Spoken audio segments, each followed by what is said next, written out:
मिथिला का मतलब सिर्फ सीता नहीं, मिथिला जनक की बेटी सीता की है, कवि विद्यापति की है, मीठी बोली की है, माछ भात मखान पान की है।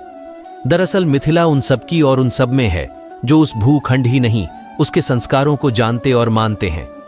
क्या है मिथिला का कुल मतलब? आइए जानते हैं। मिथिला जनक की बेटी सीता की है, कवि विद्यापति की है, मीठी बोली की है, माछ भात मखान पान की है। दरअसल मिथिला उन सबकी और उन सब में है जो उस भूखंड ही नहीं, उसके संस्कारों को जानते और मानते हैं। क्या है मिथिला का कुल मतलब? आइए जानते हैं। शारदा जा, यह भी सुने या पढ़ें। ये सपनों का शहर हो सकता था, यह भी सुने या पढ़ें। सिर्फ एक बात ने बनारस को महाकाव्य जैसा बनाया। मिथिला संस्कारों की भूमि है, लोक व्यवहारों की भूमि है, विचारों की भूमि है, अवतारों की भूमि है, दर्शन की भूमि है, सृजन की भूमि है। यह न सिर्फ मधुर भाषा की भूमि है, बल्कि इस भाषा के संस्कार गीतों की भूमि भी है। मिथिला महाकवि विद्यापति के काव्य की भूमि है, तो दूसरी तरफ डॉ सुभद्र झा, डॉ रामावतार यादव जैसे भाषाविदों की भूमि है। ये पंडितों, किसानों, कारीगरों और मजदूरों की भूमि है। लेकिन ये मिथिला है कहाँ? कौन सी जगह है? मिथिला जुदा है भारतीय जनमानस के साथ राम और सीता की जोधी में। लेकिन यह जुद्धाव परोक्ष रूप से है, प्रकट नहीं।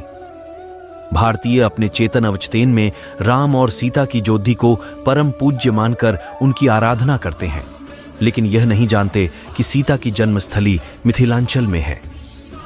जब उन्हें यह बताया जाए तो मिथिला के प्रति उनका अनुराग देखते ही बनता है।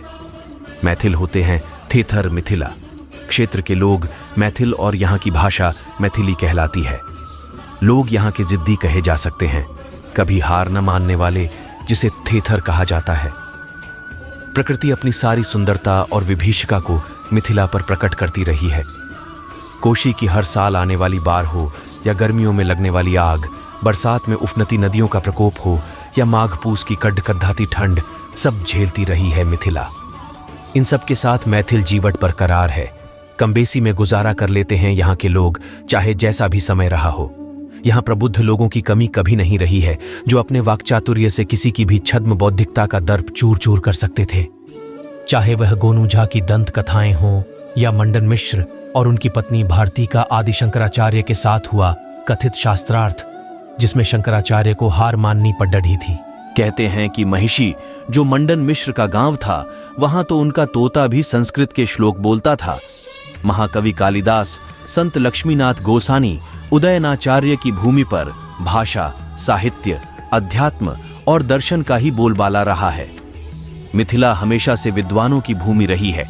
यहाँ अस्त्र शस्त्र चलाने वाले कम और दर्शन शास्त्र को मुखर रूप से अपनाने, पढ़ने और पढ़ाने वाले ज्यादा रहे हैं। उन लोगों की जीवन शैली ही इसका उदाहरण रहे हैं। आज दिन तक प्रचलित हैं रिवाज। कृषि प्रधान देश में मिथिला का क्षेत्र भी कृषक बहुल रहा है। जमींदारी प्रथा रही थी कभी यहाँ। लोगों ने भीषण गरीबी के दिन भी देखे हैं। ऊंची जातियों के लोगों द्वारा गरीब तबकों का शोषण, असीम यातनाओं का काल भी गुजरा है मिथिला में।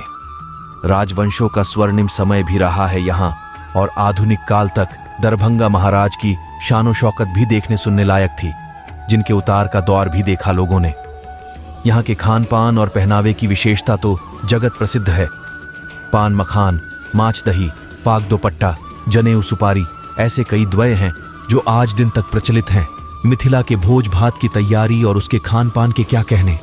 महादेव के भक्त मैथिल भांग को प्रसाद और भोग समझकर ग्रहण करते थे। यहाँ शैव, शाक्त और वैष्णव तीनों धार्मिक परंपराओं को मानने वाले लोग हैं। यहाँ वैदिक रीति रिवाज का आज भी अनुष्ठानों और यज्ञों में पालन किया जाता है। प्रवासी मैथिल और घर की याद मैथिल और मिथिला को अलग करके नहीं देखा जा सकता।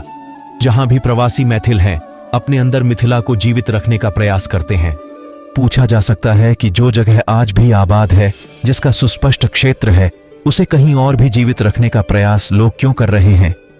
ये सुनने में अटपटा तो लगता है, लेकिन सच्चाई यही है। रोजगार और औद्योगिक व्यवस्था के इंतजाम न होने की वजह से यहाँ की ज्यादातर आबादी नई पीढ़ी काम की तलाश में बाहर अन्य राज्यों का रुख कर चुकी है।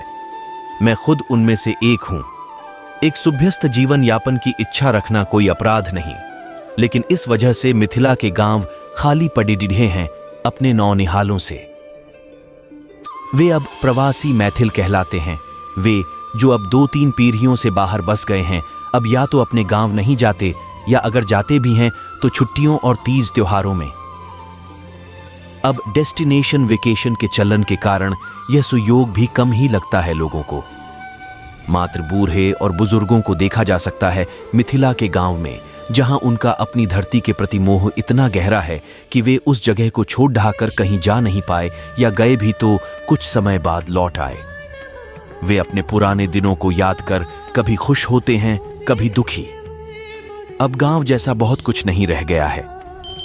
हर गांव की चाह शहर हो जाना है।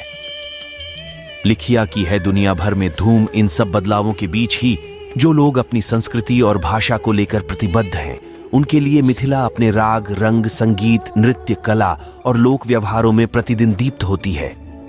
बारहमासा और संस्कार गीतों से आज भी आंगनों में उपनयन और विवाह की विधियों की शुरुआत होती है।